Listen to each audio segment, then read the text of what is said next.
तत्वबोध चिंतन करवा। प्रथम मंगलाचरण पाठ करनवा, तत्पश्चात तत्वबोध रे कर्म बाबद रे विशेष रूप रे विचार करवा।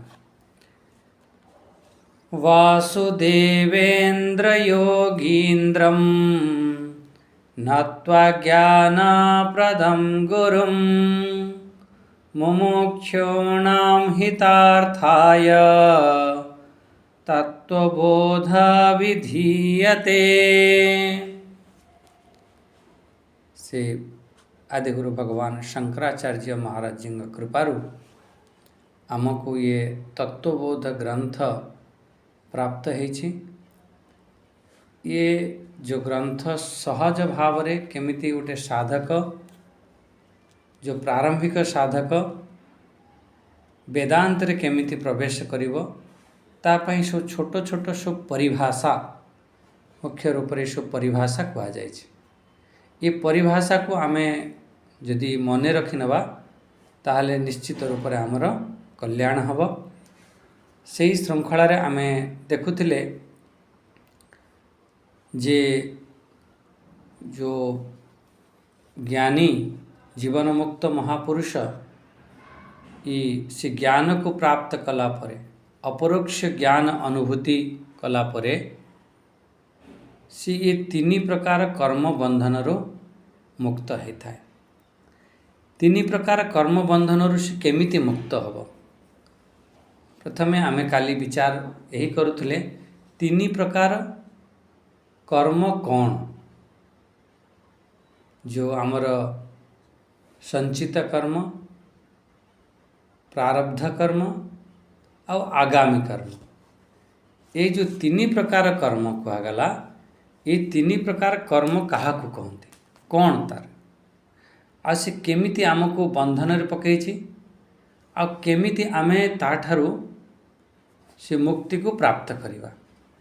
श्रीमद् भगवत गीता रे तो भगवान कहि दैछन्ति ये जो कर्म ना कर्म विषय रे जेतेबेले चिंतन करिवो ये को बुझिबा बहुत कठिन है जाए। कर्मणा गहनो गति ताको बुझिबा एते सहज नुह। सेठी जो गीता रे जो तीन प्रकार कर्म कर्म अकर्म विकर्म सेठी कहा जाइछि। एठी जो कर्म कहा जाइछि एठी भी तीन प्रकार कर्म कहा जाइछि किंतु एठी संचित कर्म प्रारब्ध कर्म और आगामी कर्म। आगामी कर्म को केतबेले आमे क्रियमाण कर्म एमती भी कहि दियंती दुईटीर अर्थ एका एमती नवा। तेणु एठी आमे देखिबा जे अनेक अनेक कर्म आमर सब संचित अछि। सेथिरु जो संचित अछि बहुत अनेक जन्म आमर हे सारिछि सेथिर आमे संचित कर्म किछि अछि सेथिरु आमे किछि नै करी आसिले जहाँ किछि नै कि आसिले सेथिरे आम काम लगी जाइछन्ति काम करूछन्ति आउर जेतबेले काम करूछन्ति नुआ नुआ कर्म बनुछि। आ जो नै कि आसिले से तीन प्रकार हैला। गोटे हैला संचित अछि कर्म ता देरु किछि नै कि आसिले आ जो नै कि आसिले याठार एठी भी किछि आमे कर्म करिबा आरंभ कर देले। ये तीन प्रकार एक गोटे दृष्टांत रे बुझंतु। दृष्टांत रे बुझिले सहज भावरी तीन प्रकार कर्म को आमे बुझी पारिबा। प्राय समस्ते आमे पुराना लोक माने अछंती समस्ते जानिछंती जेतेबेले धान आमे काटिकी आणंती सेतेबेले धान को अम्हार रे रखंती अम्हार कहंती। एमिति मु भी छोट बेले देखिछि एते धान हुए रखिया पई जागा न थाए तो खणी करिके रखा जाए। खणी भी बुझी पारुथिबे प्राय एमिति अनेक जगह रे अम्हार कहंती जोठी धान घर कहंती धान स्टोर करिके रखंती। सेठी एते खणी रे माने बहुत बड़ गात करि देबे ता देर धान भरिके रखि देबे फिर कुटा बुटा करि ढांकी देबे आ जेतिके हमको आवश्यक सेतिके धान रखा जाइथियो। फिर जेतबेले कम पड़िवो से खणी रो बाहर करा जाए या अम्हार रो बाहर करा जाए। हाँ एतिके बुझंतु जेतबेले धान ढेर सारे से खणी रे रखा है सी होची आमर संचित पासी जो ढेर सारे जो धान रखा जाइछि सी आमर संचित हो गला।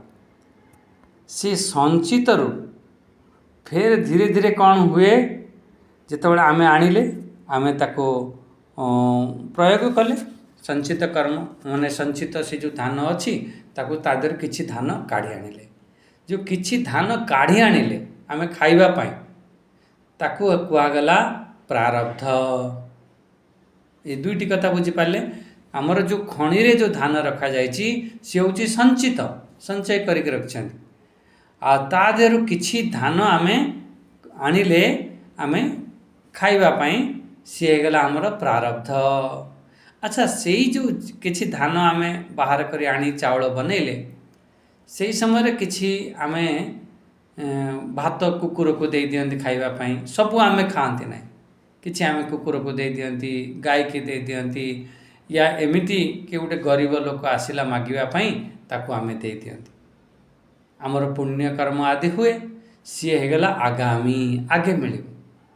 ताने तीनोटी कथा बुझी पारले जो धान संचित हो रही ताकू आमर संचित कर्म से हिसाब रे माने एभली आमर अनेक अनेक कर्म सब संचित होकर रही ता देहरु किछि कर्म आमे भोग करिया पई आनिले ताकू आमे कहिदेले प्रारब्ध कर्म।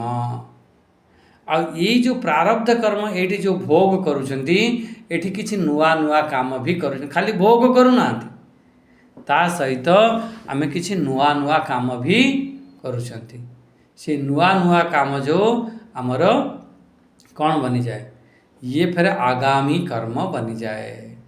ये हो ये तीन प्रकार जो कर्म एठी अज्ञानी को ही लगी थाए एटा को ध्यान दवा मुख्य रूप से जो विचार हवा ये ज्ञानी को नुह यही कथा एठी कहउचंती एठी जो तीन प्रकार जो कर्म एठी कहगला तो तीन प्रकार कर्म एठी अज्ञानी को लगी थाए।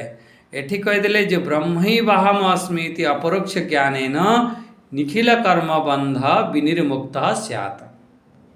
जेतेबेले आमे ये ज्ञान प्राप्त से जो अपरोक्ष ज्ञान अनुभूति कले से ज्ञान को आमे हृदय रे धारण कले जे मु ही से आत्मा से ब्रह्म ब्रह्म आत्मार कौन सी भेद नहीं एमिति जेतेबेले एकत्वर बोध हैला एक आत्मा तत्वर जेतेबेले बोध हैला सेतेबेले समस्त कर्म बंधई विनिर्मुक्त।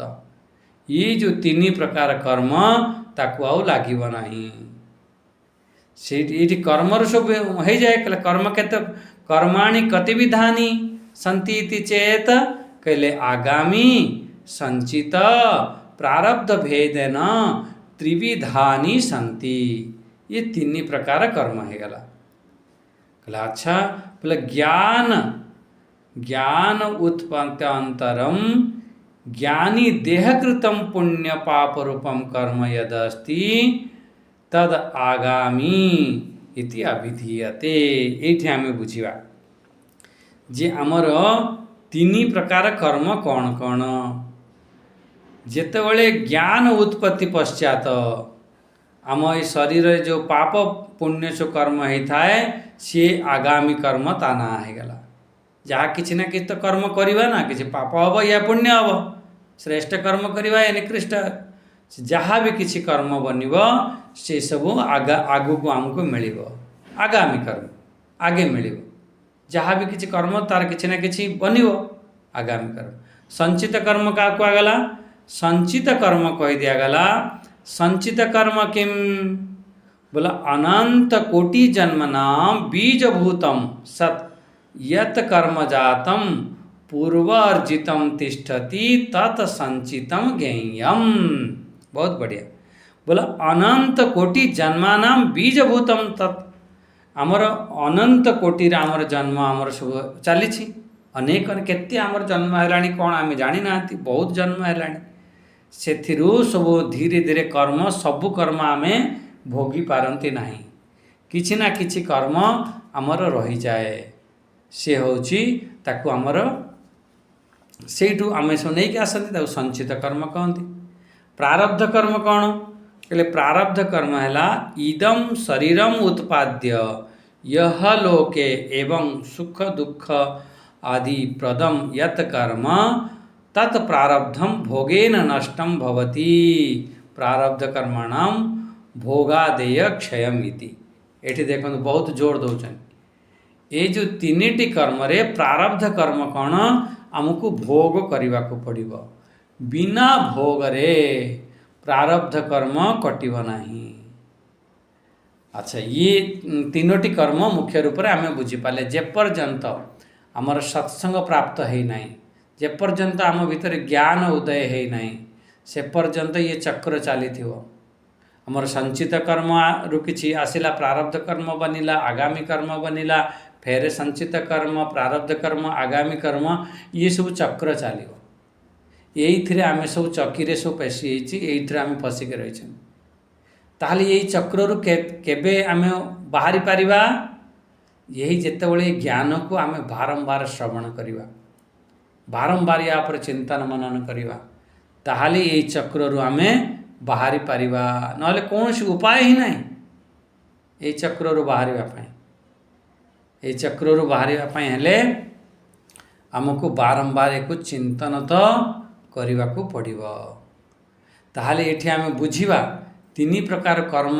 छुटापी तार उपाय कौन जो जीवन मुक्त हो तार ना जन्म अच्छी ना तार मृत्यु अच्छी सी तो यही तीन प्रकार कर्म रु सी छुटी पार मुख्य रूप से।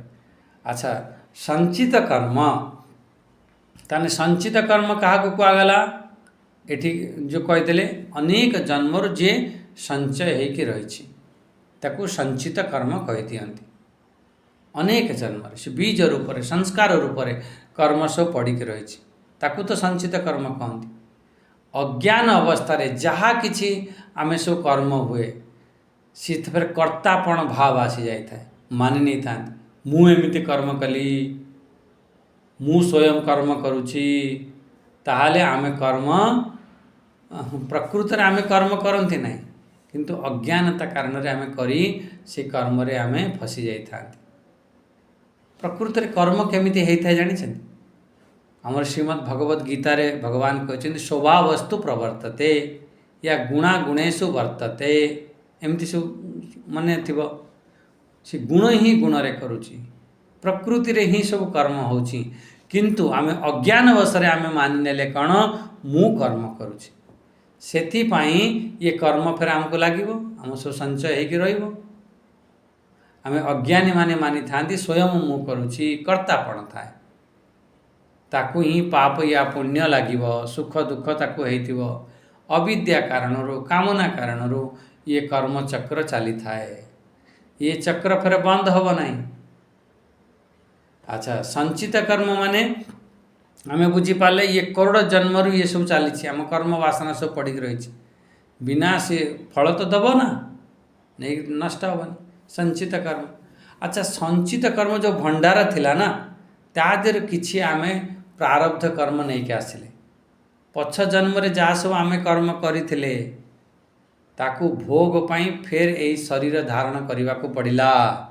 ये शरीर धारण करी कौन पाई आसीच पछ जन्मर कर्म फल को भोग करने श्रीमद् भगवद गीता रे भी भगवान चतुर्थ अध्याय कहते मु ये आसे धर्म को स्थापना करने भगवान जो अवतार नहीं आसती धर्म को स्थापना करने ये साधु संत को रक्षा करने अधर्मी माने दुष्ट मानकर विनाश करने आउ जीव माने मनुष्य माने कौन पाई आसती कर्म फल भोग करने पछ जन्म रे आमे जेमिति जेमिति सब कर्म करिसेंते ना से कर्म फल को आमे भोग करने आसती। सेथिपाई तो भगवान स्पष्ट रूप से कहीदेले जे यदि कर्म रे तो फसुछु ताहले तते ही कर्म फल तो तते भोग करने को पड़िबो यही कर्म फल रू आ तते कहीं बंचई पारिबे नाही बिल्कुल आमर यही धीरे धीरे ये कर्म रे आमे तो सब फसी था जदि ये कर्म रू तुम मुक्त हवापाई चाहूच ताहले ये तीन कर्म रू आमको हटिबा को पड़िबो। ताने दुईटी कर्म बुझी पाले जो प्रारब्ध माने संचित कर्म जो ढेर सारे कर्म वासना से संचय होइछि सेठू आमे किछि कर्म नहीं के आसिले से प्रारब्ध कर्म हो गला संचित कर्म प्रारब्ध कर्म आगामी कर्म कौन बनुछि एबे जो कर्म करुछंती तार प्रभाव आग को पड़िबो। हाँ ये सब जो है अज्ञानी मानक पाई ज्ञानी जेतेबेले आत्मभाव रे जेतेबेले स्थित हो फिर ता द्वारा कौन सी कर्म हुए ना, तार शरीर मन बुद्धि ये उपकरण द्वारा ही कर्म होता है। ज्ञानी देह कृतम एमती ताने एठी आपण बुझंतु जे ज्ञानी सी अनुभव करिथाय जे मोर कौनसी मु कर्म करू नाही कौनसी प्रकार जे आमर जो संचित कर्म केमिति नष्ट हब से कथा कहउचंती। प्रारब्ध कर्म तो आम बुझीपारे, जो प्रारब्ध कर्म आमर ये जो शरीर उत्पन्न है कि फेर सुख दुख आदि आम जो भोग करुँच ना, ये सब प्रारब्ध कर्म सब नहीं कि आस। अच्छा, संचित कर्म कौन देख ध्यान दियन, संचित कर्म केमिति नष्ट हम कहला मुझे कहीदे ब्रह्मी बाहम अस्मि निश्चय आत्मिक ज्ञानेन नश्यति।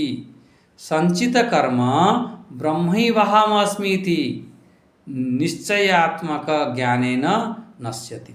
बहुत सुंदर विचार, अति सुंदर। एक ध्यान दियंतु जे संचित कर्म जेतेबेले आमर मु ही ब्रह्म एमिति जेतेबेले से जो आत्मा ब्रह्मर कौन सी भेद नहीं, यहीपरि जेतेबेले ब्रह्म ही वाहम अस्मि एमिति आमर निश्चय आत्मिक ज्ञान आमर जेतेबेले परोक्ष ज्ञान हो गला, अपरोक्ष ज्ञान साक्षात अपरोक्ष ज्ञान हो गला, सेतेबेले जे मु ही ब्रह्म एमिति निश्चय हो गला, निश्चय आत्मिक ज्ञान है ना, सेठो ये ज्ञान द्वारा ये सब आमर जो संचित कर्म अच्छी ये सब धू धू हो सब जलीजीव, सब नष्ट हो। आपण सब जानी ज्ञान अग्नि द्वारा आमर सब भस्म हो जाई थाए। ये समस्त कर्म जिते भी कर्म अच्छी सब ये ज्ञान अग्नि द्वारा सब भस्म हो। तेणु प्रथमे आमर तीन प्रकार कर्म बुझिले, तीन प्रकार कर्म को भस्म केमिति हब आमर कहीदेले जे ज्ञान अग्नि द्वारा।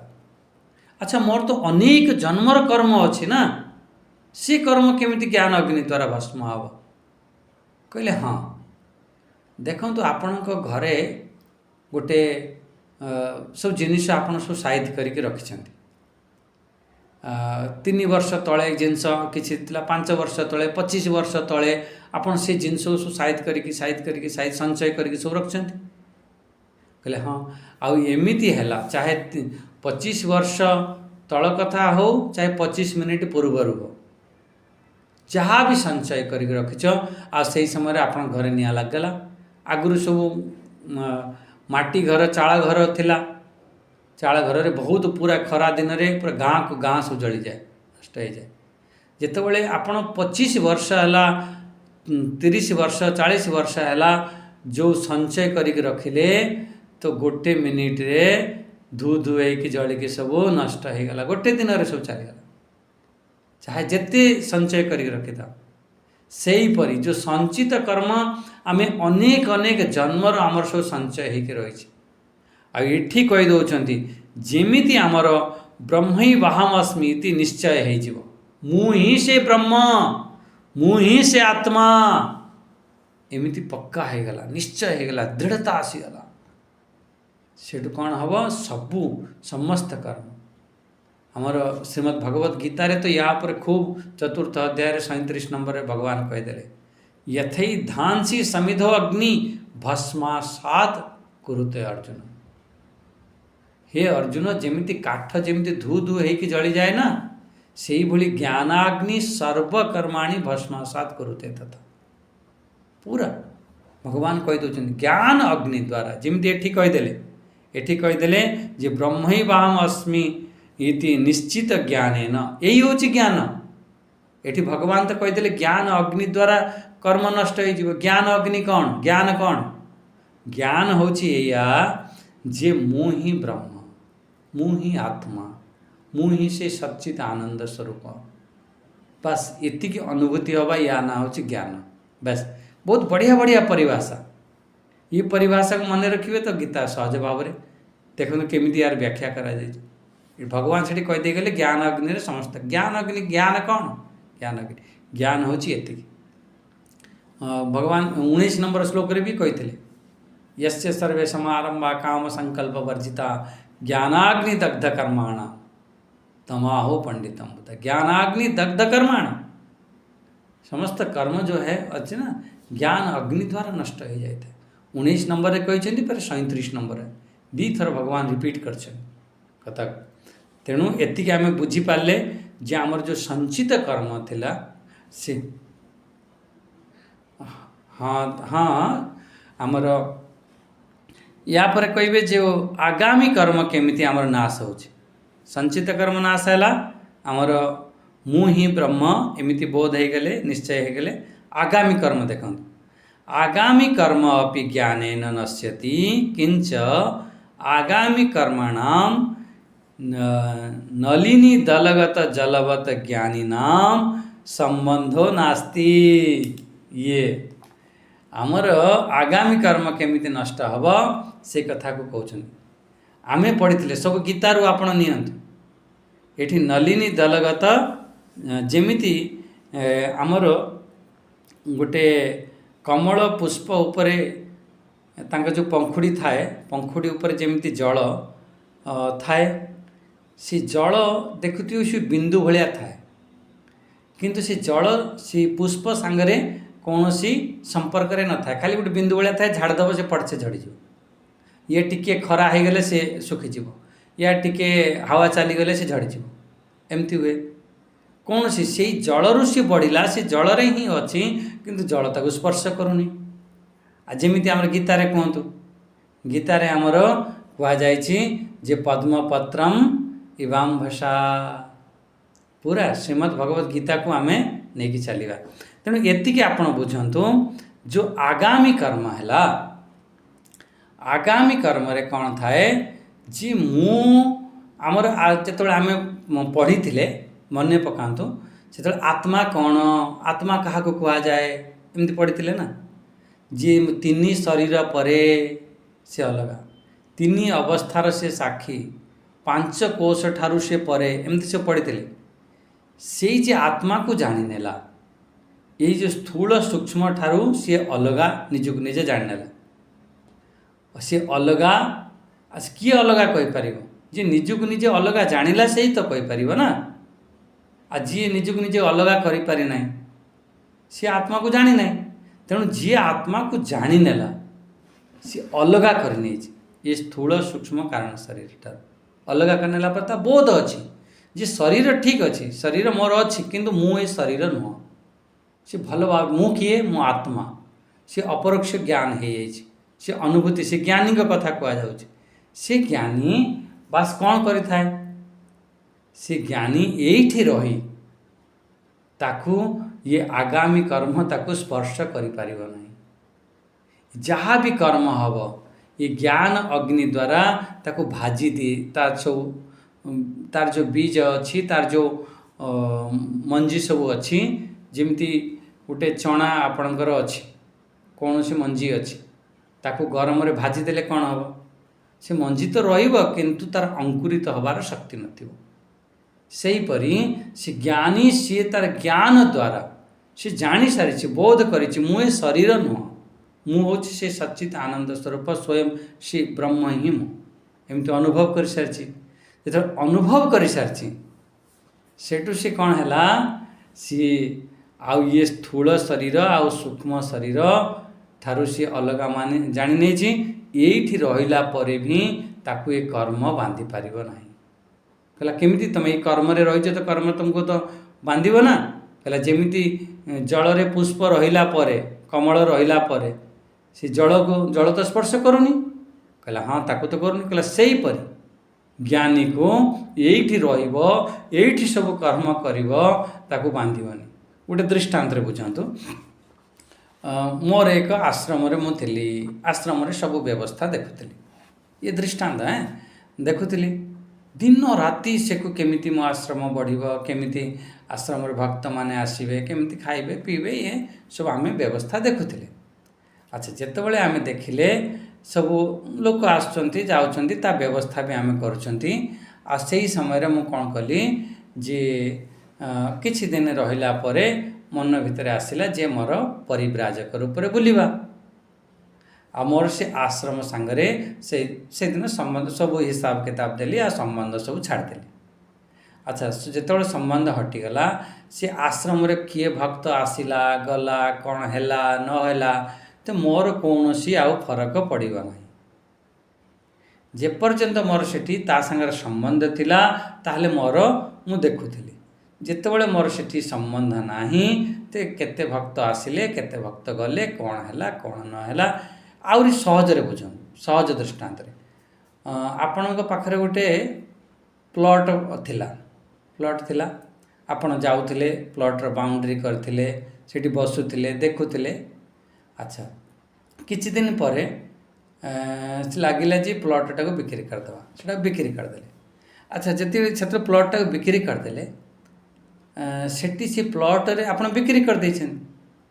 ସେ ପ୍ଲଟ୍ରେ କ'ଣ ହେଉଛି କ'ଣ ନ ହେଉଛି ସେଠି ସିଏ କ'ଣ ଫ୍ୟାକ୍ଟ୍ରି ଲଗେଇଲା କି କୁକୁଡ଼ା ଫାର୍ମ କଲା କି ତା'ର କ'ଣ ସେଠି ଭଲ କାମ କରୁଛି କି ଖରାପ ମନ୍ଦିର ବନେଇଲା କି ଖରାପ କାମ କରୁଛି କ'ଣ କରୁଛି ଆପଣଙ୍କର କୌଣସି ମତଲବ ରହିବନି, କାହିଁକିନା ସେ ତା ସାଙ୍ଗରେ ଆଉ ମୋର ସମ୍ବନ୍ଧ ନାହିଁ। ସେହିପରି ଇଏ ଜ୍ଞାନୀ କ'ଣ କରିଥାଏ, ଇଏ ଶରୀର ଠାରୁ ଇଏ ସମ୍ବନ୍ଧ ହଟେଇ ଦେଇଥାଏ। ସେ ପ୍ଲଟ୍ ଅଛି ସେଠି କାମ ଚାଲିଛି ସବୁକିଛି ହେଉଛି, କିନ୍ତୁ ସେ ପ୍ଲଟ୍ରେ କ'ଣ ହେଉଛି ଆପଣ ଆଉ କିଛି ମତଲବ ରଖନ୍ତି ନାହିଁ, କିଛି ଫରକ ପଡ଼େ ନାହିଁ। ସେଠି ମନ୍ଦିର ବନୁଛି କି ସେଠି କୁକୁଡ଼ା ଫାର୍ମ କରିଛନ୍ତି କିଛି ଫରକ ପଡ଼ିବନି। ସେହିପରି ଜ୍ଞାନୀ ଯେତେବେଳେ ଇଏ ଶରୀରକୁ ଅଲଗା କରିନେଇଛି, ଯେତେବେଳେ ସେ ନିଜକୁ ନିଜେ ବୋଧ କରିନେଇଛି ଶରୀରରେ କ'ଣ କର୍ମ ହେଉଛି ସିଏ ଆଉ ବିଶେଷ ତାକୁ ଫରକ ପଡ଼ିନଥାଏ। ସେଥିପାଇଁ ସେ ଜ୍ଞାନୀକୁ ଆଗାମୀ କର୍ମ ତାକୁ କୌଣସି ପ୍ରକାର ବାନ୍ଧି ପାରେ ନାହିଁ। ବାସ୍ ଏଇ ହେଉଛି ମୁଖ୍ୟ କହିବାର ଅର୍ଥ। ଏଠି ଆଗାମୀ କର୍ମ ଯଦି ଆମର ସେ ଜ୍ଞାନରେ ଆମେ ସ୍ଥିତ ହେବା ସିଏ ଫେର ଆଗାମୀ କର୍ମ ଆଉ ତାକୁ ବନି ପାରିବ ନାହିଁ। ଏଇ ଶରୀର ରୂପୀ ଯେଉଁ ଆମର ଆଶ୍ରମ ଅଛି ତାକୁ ଆମେ ଛାଡ଼ିଦେଲେ ତ ପାପ ହେଉ ପୁଣ୍ୟ ହେଉ ସେ ଜୀବନ ମୁକ୍ତ ମହାପୁରୁଷ କୌଣସି ତାର ଫରକ ପଡ଼ିନଥାଏ। ମୁଖ୍ୟ ରୂପରେ ପଦ୍ମପତ୍ରମ ଭଳି ଯେମିତି ବ୍ରାହ୍ମଣ୍ୟ ଧ୍ୟାୟ କର୍ମାଣି ସଙ୍ଗମ ତକ୍ତ୍ୱା କରୋତି ଯ ଲିପ୍ୟତେ ନ ସ ପାପେନ ପଦ୍ମପତ୍ରମ ଏବାମ୍ବସା ଏମିତି କହିଦିଆଗଲା। ଏଠାରେ ସେ କଥା କହିଛନ୍ତି ନଲିନୀ ଦଲଗତ ଜଲବତ ଜ୍ଞାନୀ ନାମ ସମ୍ବନ୍ଧ ନାସ୍ତି। ବହୁତ ବଢ଼ିଆ ଦୃଷ୍ଟାନ୍ତକୁ ବୁଝନ୍ତୁ, ଆପେ ଆପେ ବୁଝି ହେବ। ଯେମିତି କମଳ ଯେଉଁ ପୁଷ୍ପ ଅଛି ଏଇ ଜଳରୁ ହିଁ ଉତ୍ପତ୍ତି, ଏଇ ଜଳରେ ହିଁ ଅଛି, ଆଉ ତା ଉପରେ ଜଳ ଅଛି ସବୁକିଛି, କିନ୍ତୁ ଫେର ବି ଜଳ ସାଙ୍ଗରେ ତାର କୌଣସି ସମ୍ପର୍କ ନାହିଁ। ସେହିପରି ଜ୍ଞାନୀଙ୍କର ଏଇଠି ଏଇ ଶରୀରରେ ରହି ଏହି ଜାଗାରେ ରହି ଫେର ବି ତାଙ୍କର କୌଣସି ପ୍ରକାର ତାଙ୍କର ସମ୍ପର୍କ ନାହିଁ। ଯେମିତି ନଲିନୀ ଦଲବତ, ବାସ୍ ବହୁତ ସୁନ୍ଦର। ଏଇ ଦୃଷ୍ଟାନ୍ତକୁ ଆପଣ ନେବେ ତାହେଲେ ସହଜ ଭାବରେ ଆମର ବୁଝି ହେଇପାରିବ ବ୍ରାହ୍ମଣ୍ୟତା। ତ ଏଠାରେ କହିଦେଲେ ଯେ ସେ ଜ୍ଞାନୀ ତାର ଏଇ ସଂସାର ସାଙ୍ଗରେ ତାର ସମ୍ବନ୍ଧ ନଥାଏ, କିନ୍ତୁ ତା କୌଣସି ତା ପ୍ରଭାବିତ କରିପାରିବେନି। ଦୁଇଟି କଥା ବୁଝିପାରିଲେ ଯେ ସଞ୍ଚିତ କର୍ମ କେମିତି ନଷ୍ଟ ହେବ। ସଞ୍ଚିତ କର୍ମ ତ କହିଦେଲେ ତାକୁ ଯେତେବେଳେ ତୁମେ ବୋଧ କରିନେଲ ମୁଁ ହିଁ ବ୍ରହ୍ମ, ଏମିତି ତୁମେ ବୋଧ କରିନେଲ ସେ ଜ୍ଞାନ ଅଗ୍ନି ଦ୍ୱାରା ସେ ସଞ୍ଚିତ କର୍ମ ସବୁ ଭସ୍ମ ହେଇଗଲା, ଠିକ୍ ହେଇଗଲା। ଆଚ୍ଛା ସେକେଣ୍ଡ ଆଗାମୀ କର୍ମ କେମିତି ତାର ନଷ୍ଟ ହେଲା, ମୋର ଏଇ ଶରୀର ସାଙ୍ଗରେ କୌଣସି ସମ୍ପର୍କ ରଖିଲାନି, ସେଥିପାଇଁ ତାର ଆଗାମୀ କର୍ମ ବି ନଷ୍ଟ ହେଲା। ଥାର୍ଡ଼ କଥା ହେଲା ଯଦି କୌଣସି କ୍ରିୟା ହେବ ତାର ପ୍ରତିକ୍ରିୟା ବି ନିଶ୍ଚିତ ହେବ ନା, କର୍ମ ତ ନିଶ୍ଚିତ ରୂପରେ ବନିବ। ଜ୍ଞାନୀ ହେଲା ପରେ ବି ତା ଶରୀରରେ କର୍ମ ହେଉଛି କି ନାହିଁ, କହିଲେ ହଁ ତାର କର୍ମ ହେଉଛି। ସେଇ କଥାକୁ ଏଠି କହୁଛନ୍ତି ଦେଖ ଏଠି ଯେଉଁ ପ୍ରାରବ୍ଧ କର୍ମ ଅଛି, ପ୍ରାରବ୍ଧ କର୍ମକୁ ଏଠି ଭୋଗ କରିକି ନଷ୍ଟ ହୁଏ।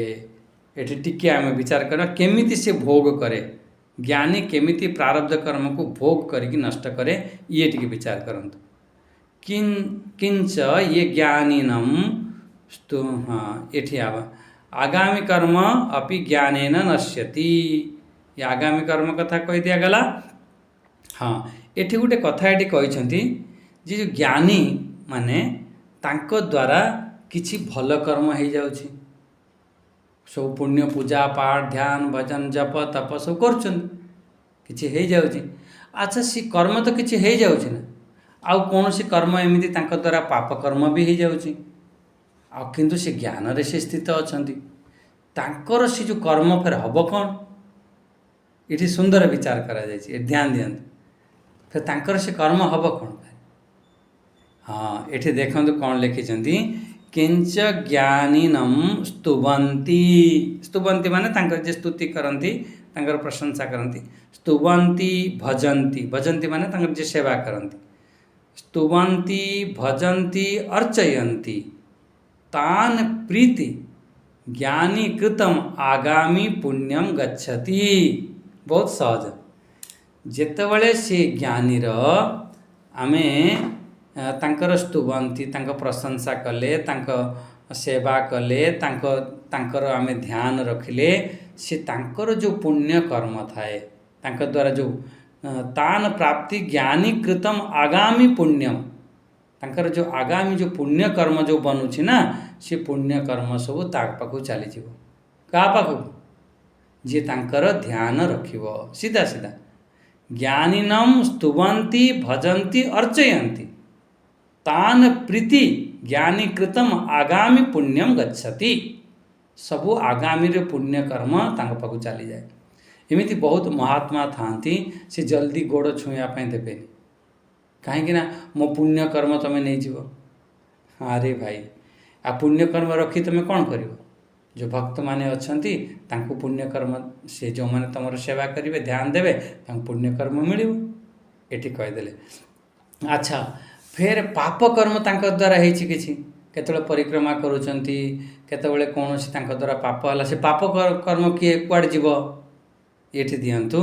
से ज्ञानीर पाप कर्म कि पुण्य कर्म तो जो मैंने पूजा पाठ करती से मैंने सब नहीं जीवे, पाप कर्म कुआड़ जीव से कथा कहते। ये ज्ञानीनम निंदन्ति द्वेषन्ति तान प्रीति ज्ञानी कृतम सर्वम आगामी क्रियमाणम यदवाच्यम कर्म पापात्मकम तदगच्छति।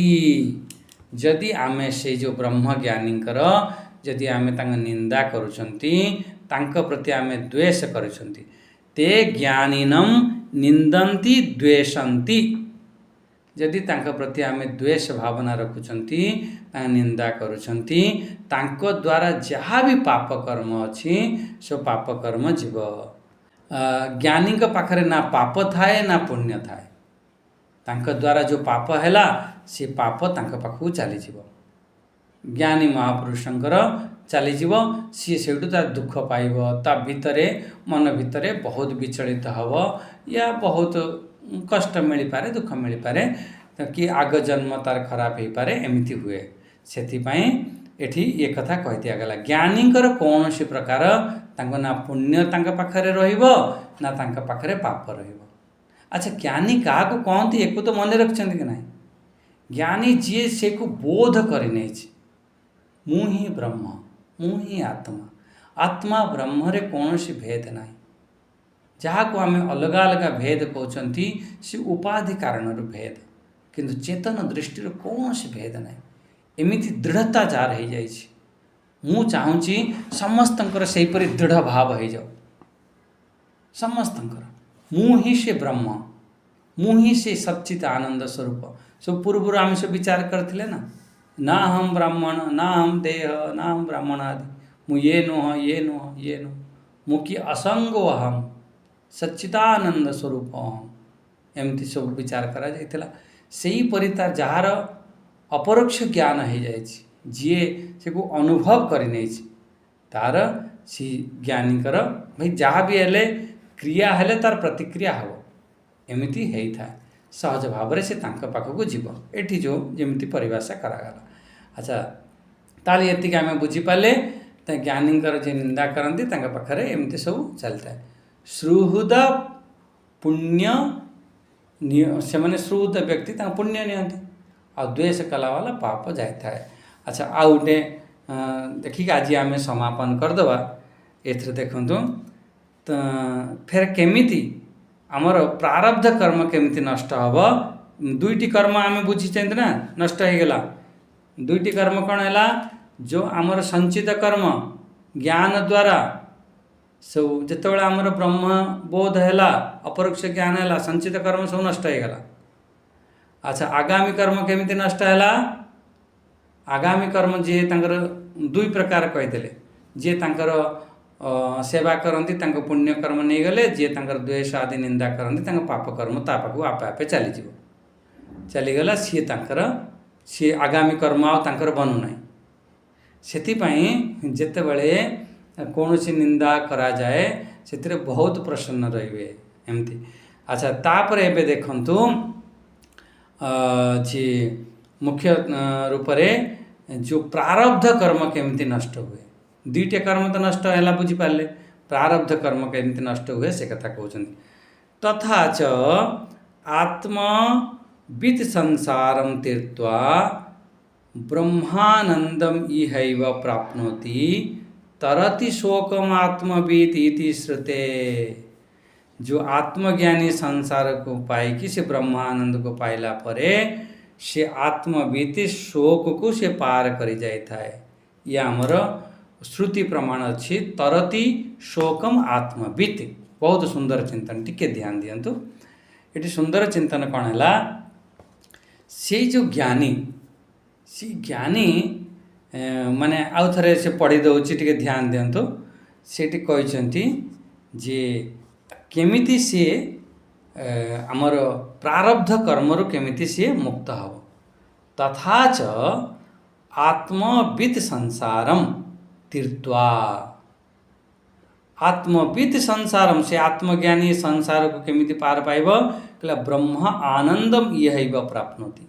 जेतेबेले से आत्म अनुभूति हैला, जेतेबेले साक्षात अपरोक्ष हैला, से ब्रह्म आनंदम इहैव प्राप्नोति। से यही जगार यही रही से ब्रह्म आनंद को अनुभव करे। बहुत किछि फरक पड़े ता जीवन रे, एमिति बहुत आसीब, से बहुत किछि नहीं, सहज भाव से रही थाए। ब्रह्म आनंदम इहैव प्राप्नोति, यही जगार रही से ब्रह्म आनंद को प्राप्त करे। श्रुति रे आमर आसी तरति शोकम आत्मवित् इति श्रुते है।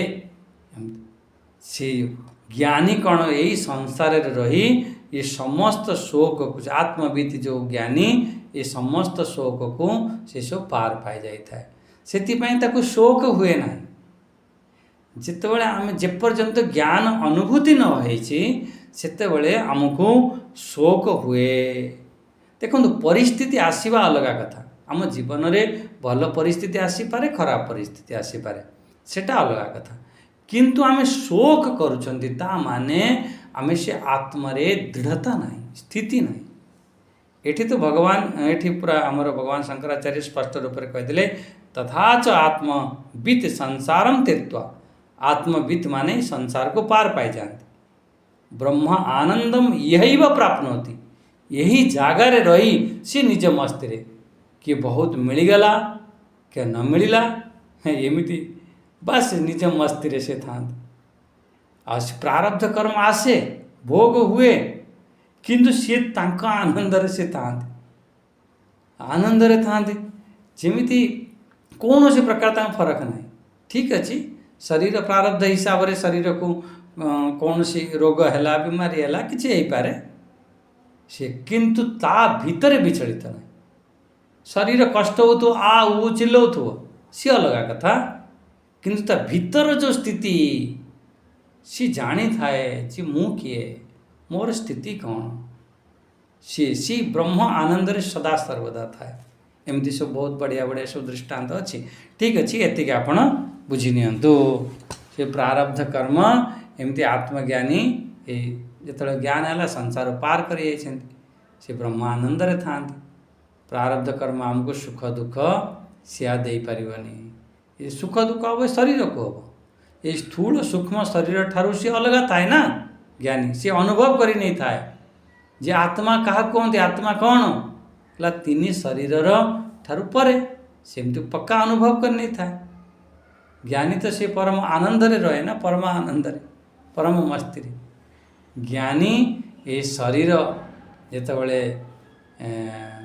जोठी भी छाड़ब तार कौन से प्रकार ये नुह जे आज एकादशी शरीर छाड़ा कि आज संक्रांति शरीर छाड़ा कि आज उत्तरायण रे दक्षिणायन तार कौन से प्रकार तार फेर प्रभाव पड़ेनि।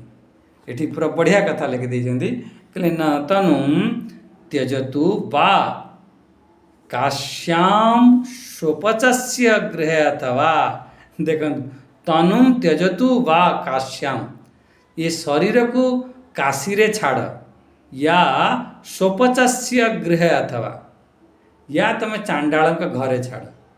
आमे एमिति मानती काशी रे कौन हुए शरीर छाड़िले आमर मुक्ति हो जाए एमती आम मानी था। किंतु तुम काशी रे शरीर से भगवान शिव तारक मंत्र देकी से मुक्त कर दे था। तुम काशी रे छाड़ या तुम चांडाल घरे छाड़ ज्ञान संप्राप्ति समये मुक्तो असौ विगताशय इति स्मृतेश्च।